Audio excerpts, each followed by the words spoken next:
Hello again, and welcome to part 2 of our introduction on world history with Mr. Vincent. Here we're going to look briefly at how the grading system is done in my class, comparing the old and new systems of grading, and finally how it all comes together to give us one final grade at the end of the semester. If you have any questions at the end of the video, please feel free to let me know. And be reminded that as the semester goes on, students will actually start to understand the system a little bit better, how it works, and how they can actually change their grade for the better with the different opportunities that are given to them. So, let's take a look and see how this is done.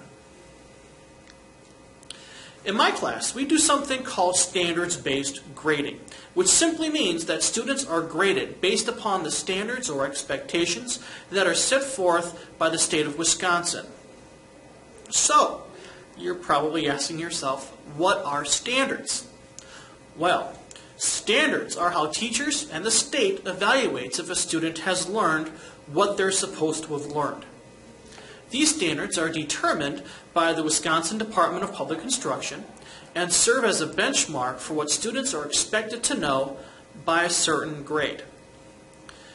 As a student goes up in their grades, the standard also goes up.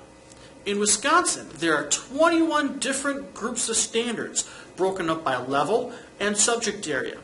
For each standard, there are subgroups. In our class, we will be looking we'll be looking at about 17 different standards within the area of social studies, which includes history, economics, geography, and behavior science. It sounds confusing, I know, but the main part to remember for students and for them to be aware of is that we will be using a variety of different types of questions, projects, reports, and tests. For example, one quiz might focus on the population of Europe and how it might have declined over a certain period of time and why. This would be an example of a geography standard.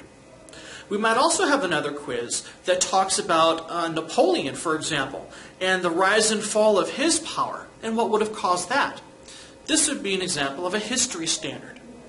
In the end, these standard grades are all reported to the school to see if the student has met these expectations and that they understand what they're expected to understand. Another part that goes with standards-based grading is something called proficiency grading. In the past, students would be graded on an A, B, C, D, and U.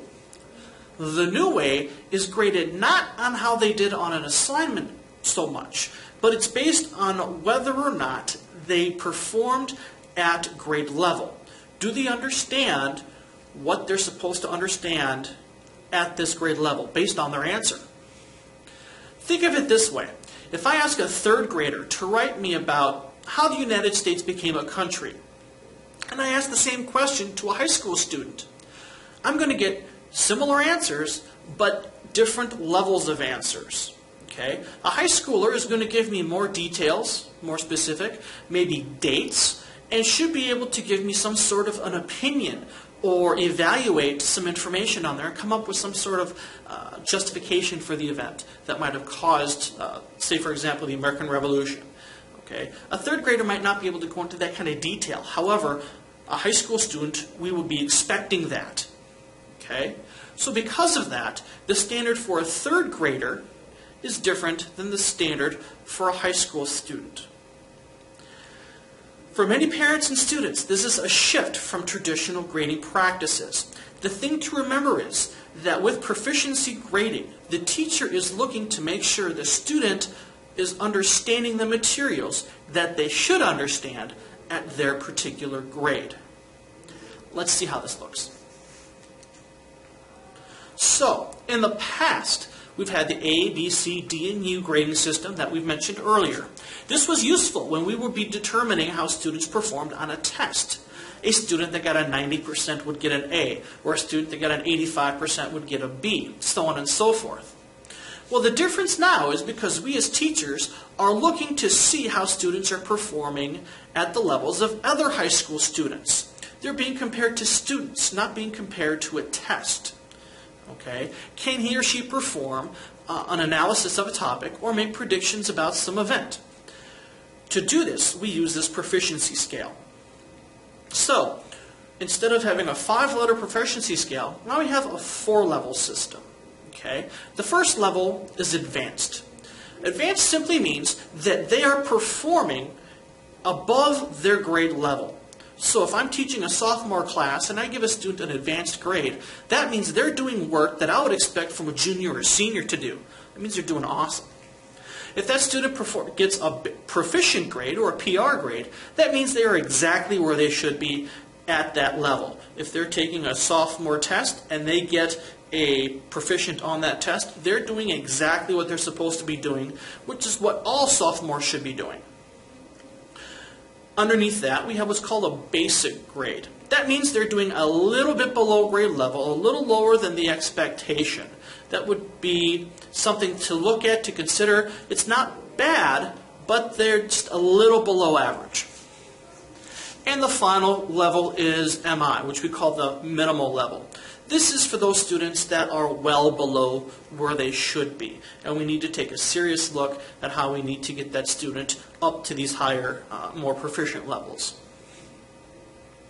We've gone from looking at how the student does on an individual test to how the student compares to others in the same grade. The school, the district, the state, the federal government, and colleges want to know how sons and daughters are doing compared to other students in their grade. Okay? This is how we gauge it.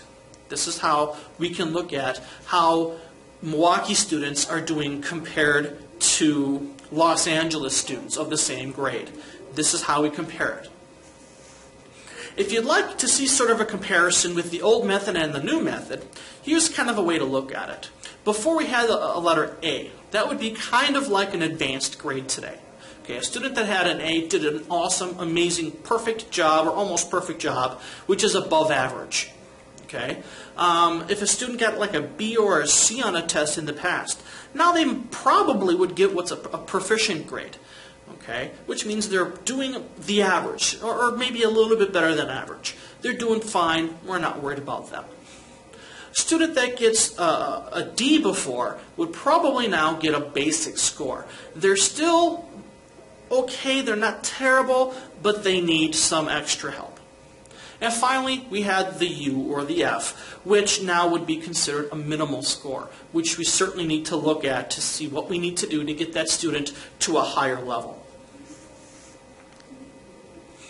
You may be wondering, how can your child expect to improve if he or she does poorly on a test, but later on shows improvement? Okay? Well, of course we want to see students improve, but not be dragged down by older work. They might have just had a bad day or had a hard time acclimating to the new school. So we've taken that into account. In the beginning, students typically start out with problems and take some time to warm up before they understand how the classes run and how the tests and assessments work. That's normal, that's typical. However, by the time the students are in the middle of the semester, they've figured out what is expected of them. And because of this, each student typically does better later on in the semester. Okay? As they do this, we are seeing that they are progressing and showing an understanding of those standards that we expect them to understand. Okay? Let's take a look what I mean by this. Okay? Here we see a list of standards that I'm looking at for a semester. By the end of the semester, the student has completed 5 different assessments. And let's just say we're looking at standard A.12.1, which is a geography standard. Okay? When I go into the gradebook to list their proficiency score, I'm not going to look at all 5 of the attempts that they made. They're going to be there. I'm going to see them. But what's going to go in the gradebook is the best 3. All right? They might have had 5 opportunities to do the standard, to show that they're ready in this standard. But I'm going to take the best 3.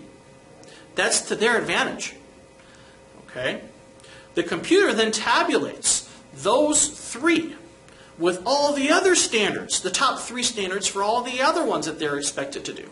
And that will give me a final semester grade. Your student is by no means locked into their grade. It can and it will change.